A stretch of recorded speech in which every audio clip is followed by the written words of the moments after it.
Hi అండి. మీకు ఈరోజు నేను మంచి రెసిపీ చూపిస్తానండి చేసి.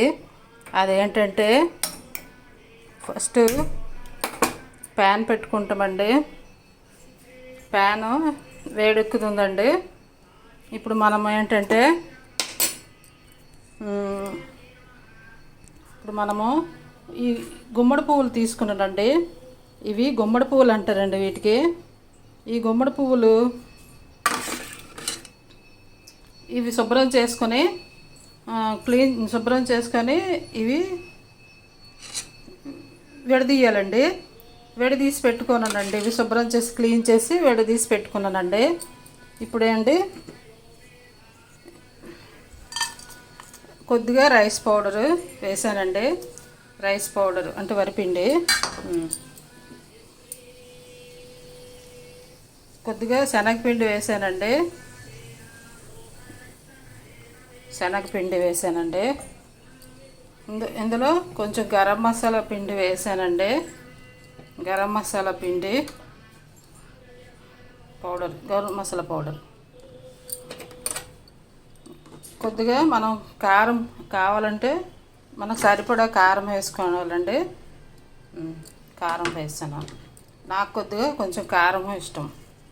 ఇప్పుడు అల్లం వెల్లుల్లి పేస్ట్ వేసానండి. దీన్ని ఇప్పుడు మనము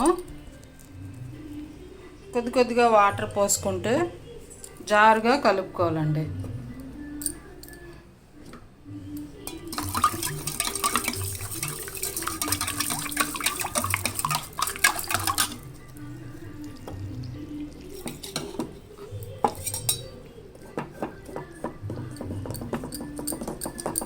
జారుగా కలుపుకోవాలండి, ఉండలు లేకుండా.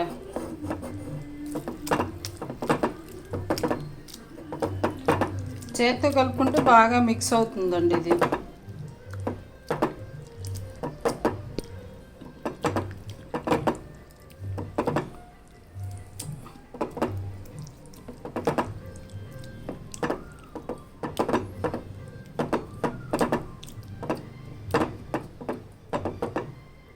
ఉండలు లేకుండా కలుపుకుంటామండి.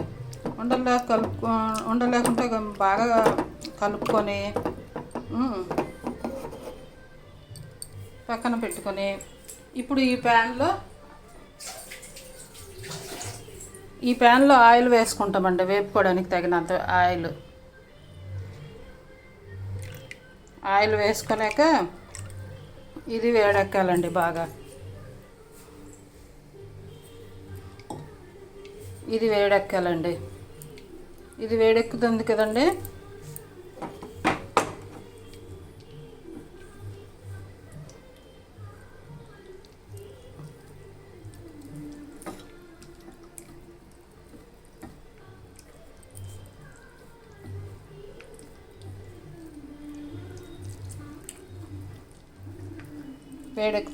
ఆయిల్.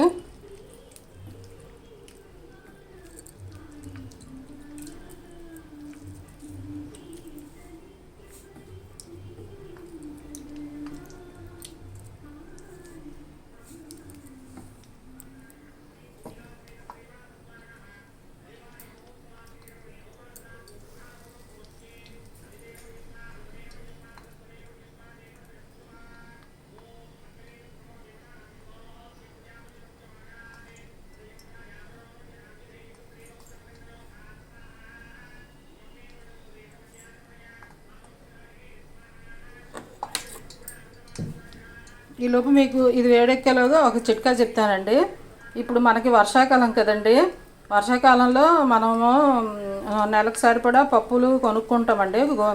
ఉదాహరణగా కందిపప్పు, మినప్పప్పు, పెసరపప్పు, ఈ శనగపప్పు కొనుక్కుంటాం కదండి. అవి వర్షాకాలము పాడవుతాయండి.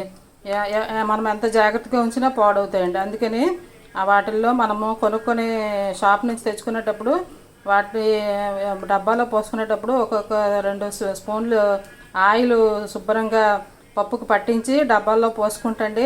పురుగు పట్టదండి, బూజు పట్టదండి. మీకు చక్కగా ఉంటుందండి. పప్పు ఏం పాడవదండి. ఈ చిట్కా పాటించండి. ఓకేనండి.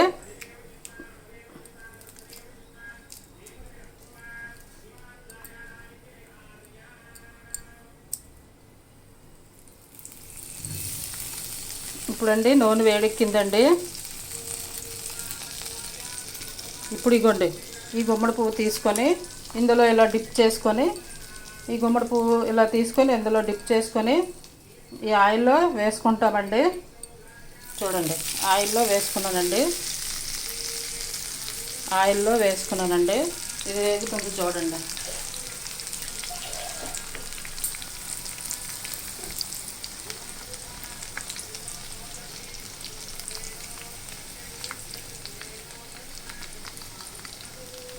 మొదట వేసేటప్పుడు అండి హై ఫ్లేమ్లోనే వేసుకోవాలండి. నెక్స్ట్ వేసేటప్పుడు కొంచెం ఫ్లేమ్ తగ్గించుకోవాలండి. ఎందుకంటే ఆయిల్ ఫస్ట్ బాగా హీట్గా ఉండాలి కదండి. ఇవండి చిన్నపిల్లలకి స్నాక్స్ ఐటమ్గా పెట్టవచ్చండి ఈవినింగ్. మరి మనం కూడా సాంబార్ రైస్ కానీ మరి పప్పుతో కానీ తినొచ్చండి. చాలా టేస్టీగా ఉంటుంది.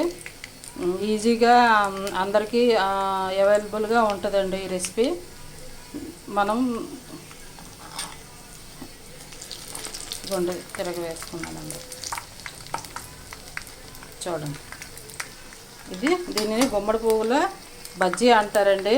ఇది మీరు కూడా ట్రై చేయండి. గుమ్మడి పువ్వులు ఇది సీజన్ కదండి.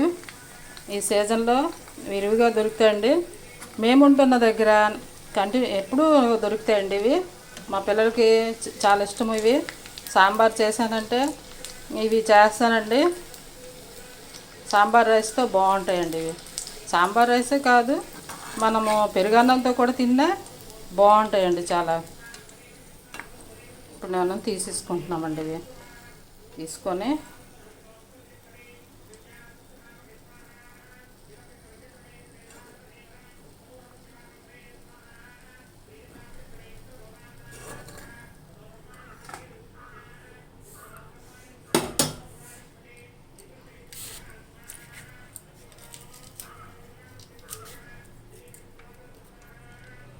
ఇవ్వండి.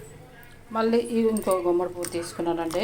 ఇవి డిప్ చేసుకొని ఈ పిండిలోనే బాగా డిప్ చేసుకుంటున్నానండి.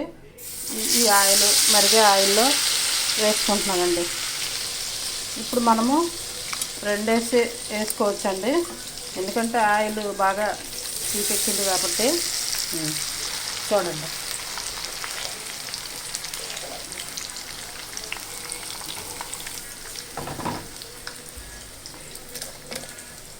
చూడండి కరకరలు ఆడుతూ ఉంటాయండి. మనం ఈ డిప్ చేసుకునే పిండి పలచగా చేసుకుంటే కరకరలు ఆడుతాయండి. కొంచెం తిక్కుగా చేసుకుంటే అది కూడా బాగానే ఉంటుంది. తిక్కుగా పిండి కలుపుకోవచ్చు, తిన్నగా కూడా కలుపుకోవచ్చు అండి. రెండు ప్రాసెస్ బాగానే ఉంటాయి. రెండు ప్రాసెస్లు బాగానే ఉంటాయండి. పలచగా కలుపుకోవచ్చు, ముద్దగా కూడా కలుపుకోవచ్చు. ఈ గుమ్మడి పువ్వుల బజ్జీకి అండి పిండిని చూడండి వేగుతున్నాయి. చూడండి ఎంత అందంగా ఉన్నాయి చూడండి బజ్జీలు. ఈ బజ్జీలు మీరు కూడా ట్రై చేయండి. చాలా బాగుంటాయి. చాలా ఈజీ ప్రాసెస్ అండి ఇది. నేను మీకు అందరికీ ఈజీగా తయారు చేసుకున్నట్టు ఇవే రెసిపీలే చూపిస్తున్నానండి నేను. ఇంట్లో ఈజీగా మనం మరి ఎక్కువ ఇంగ్రీడియంట్స్ వాడకుండా సింపుల్ ఇంగ్రీడియంట్స్తోనే సింపుల్ రెసిపీలో చేసి చూపిస్తానండి.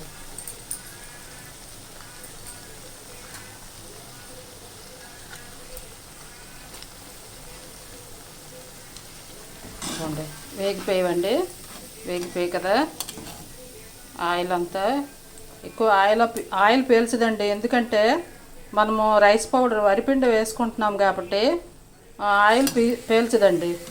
పైగా నేను మీకు శనగపిండి రైస్ పిండే కలిపాను. ఇంకా మనకి ఇష్టమైతే కార్న్ ఫ్లోర్ పిండి కూడా వేసుకోవచ్చండి.